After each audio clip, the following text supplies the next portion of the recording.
Welcome back to the channel, everyone. Since my last video where I actually revealed the C7 Corvette, I've had quite a few of you say do a POV drive, and somebody is cutting wood over there and messing with my sound. So we're gonna hop in the car, do a quick POV drive, and then we're gonna go over exactly what this spec is. So let's do it.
You can always count on something like a Tahoe in front of you on a road like this to totally screw up your drive. This is one of my favorite roads because it's normally fairly open and you can just go. But okay, so that drive wasn't quite as long as I would have liked it to be because my GoPro's old and the battery doesn't last long. Guess it's time for a new GoPro. But anyway, I wanted to go over exactly what this is. So I briefly went over it when I did the reveal. This is a 2015 C7 Corvette Stingray with the Z51 performance package. I actually did send off to the Corvette Museum. You can send them your VIN and they will send you the original sticker that was on the window sticker for the car, and show you all the options, the pricing and everything else. So I'll show you guys that in a little bit because I did send off and get that because I thought that'd be pretty cool to just see what it was. I can tell you I did not pay what that price was because this car is 7 years old now, but damn, for 7 years old, it's one hell of a good looking beast. But anyway, so I'm going to go over a few of the things that have already been done to this car since I got it, because when I got it, it was a bone stock. Like nobody had done anything to it from the previous owners, and I went through and did my thing, you know, quite a few upgrades. I think they're upgrades, but yeah, let's go through it. So starting off in the front, I can't stand the normal Stingray grill because the grill looks like it's got braces. I replaced it with the Z06 grill, which was a pretty easy replacement. I also added the carbon fiber front lip, and this is a stage 3 carbon fiber front lip, which means that over on the side here, it's got the winglets on the side, which actually do a good bit, because inside here, I don't know if you can see, it does actually allow airflow in here to be able to cool the brakes. So it is functional, but that is real carbon fiber. I did a badge switch out. So these are the blacked out badges instead of the chrome ones. Did that on the front and the back. Also blacked out all of my other badging. So the Stingray on the side is black now, as is on the back. The Corvette lettering is also black. So while we're back here, let's take a look at this whole thing, because this situation is far from normal for a Stingray. So I added the Z06 spoiler, which I think looks way better than the standard Z51 spoiler, and I don't like the Stingray without a spoiler at all. So that was definitely a must. I also added the Aventador style smoke tail lights, which these things are amazing. Gives the whole back end of the car a different presence. And then down at the bottom here, I did carbon fiber rear diffuser, which this just makes the back end look so much more aggressive. So on the regular Stingray, and actually on all of them, this is all just one flat piece. And they do actually make, for about 90 bucks or so, EOS makes a set of just fins that go down there.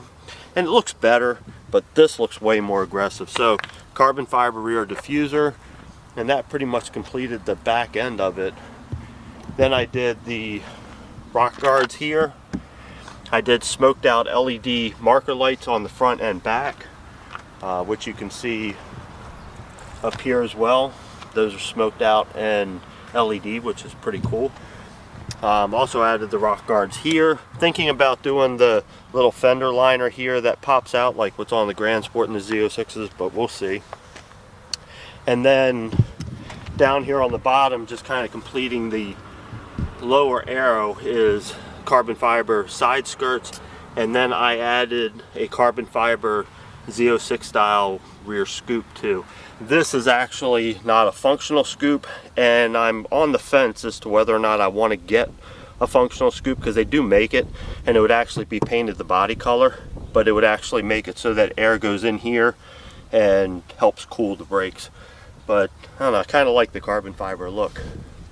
The other thing I did was I replaced the Stingray air intakes on the top with the Z06 ones, and also in carbon fiber as well, because I just like this flaring look, and just gives it a little bit cooler of a gives it a cooler look than just a flat intake.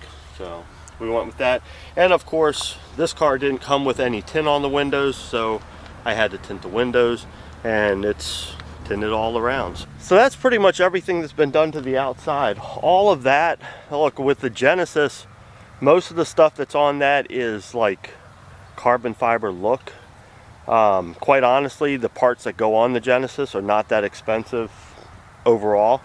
Everything that's on this is, if it's carbon fiber, it's real carbon fiber. And I probably put, I would say, I think I've put about $6 grand worth of accessories into this thing already. So it definitely is more expensive to do, but everything fits so much better, and it looks way better. I mean, this compared to just a stock Stingray, not even a comparison. So that's a big thing. Now the thing I am on the fence with, and I kind of honestly can go either way, is to keep the chrome wheels or to get black wheels. And my gut is saying keep the chrome wheels with the performance tires on them for my summer tires, and then in the winter have a winter tire that is on the black wheels. So I don't know, let me know in the comments below what you think, black or chrome. I've seen it both ways. This is a fairly unique color, so there's not many of them out there, and not many of them around here, so I don't have a lot to compare to, but there is one in the area that's just a bone stock Stingray that does have black wheels, and it does look pretty cool. So that may be something that I do there. Engine wise, I haven't done really anything to the engine. I have done a fair amount to the exhaust. So the stock X pipe with the cats has been pulled out. It's got a replacement X pipe, rear cat delete, and the front down pipes, rather than going headers, because I have to pass emissions here in Maryland. It sucks. I'd rather just go headers, but I needed to be able to pass emissions, so I put on high flow catted down pipes, which really opens it up a good bit but also allows me to pass the emissions test. So that was something that had to happen there. And then under the hood, let's pop the hood and you can see what's under there.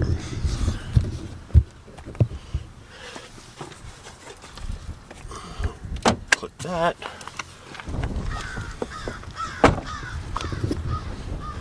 Pull this up.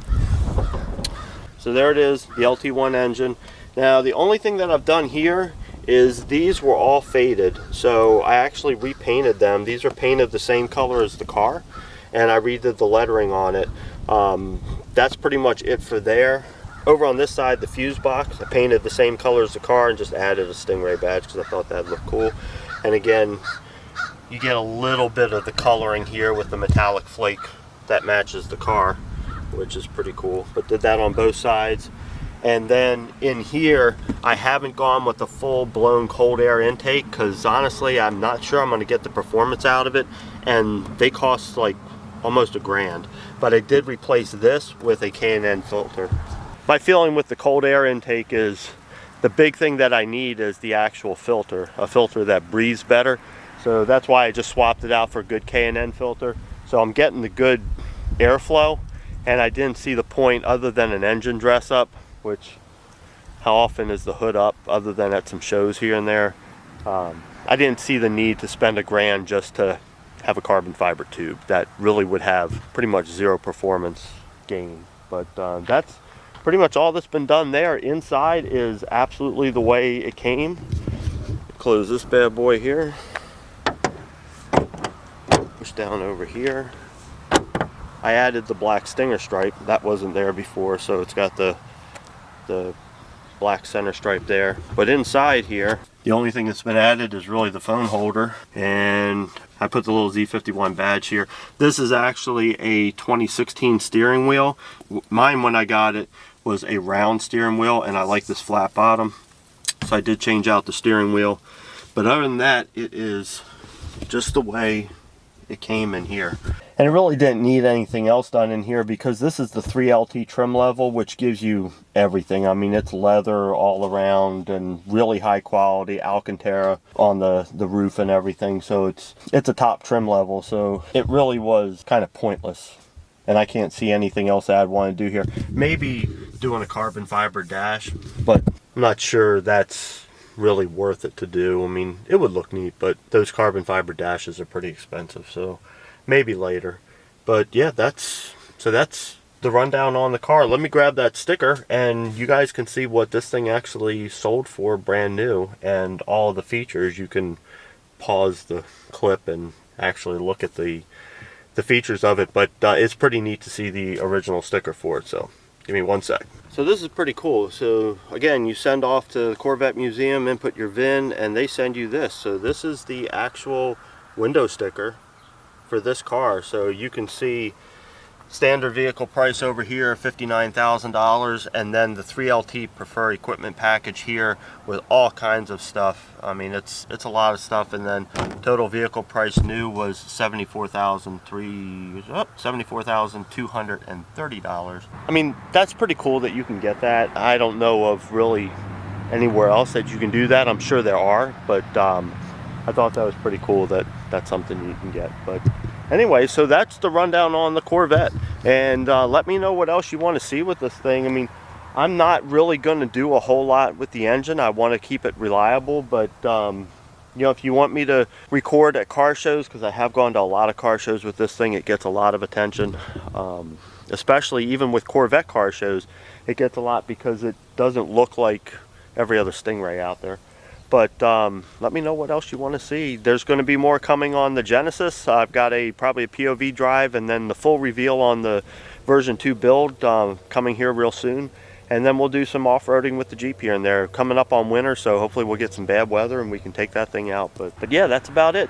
If you like this video, please give it a big thumbs up. If you haven't subscribed yet, please subscribe. We've got some more stuff coming down and it's going to be fun. That's all from me for now, guys. Till next time, take it easy.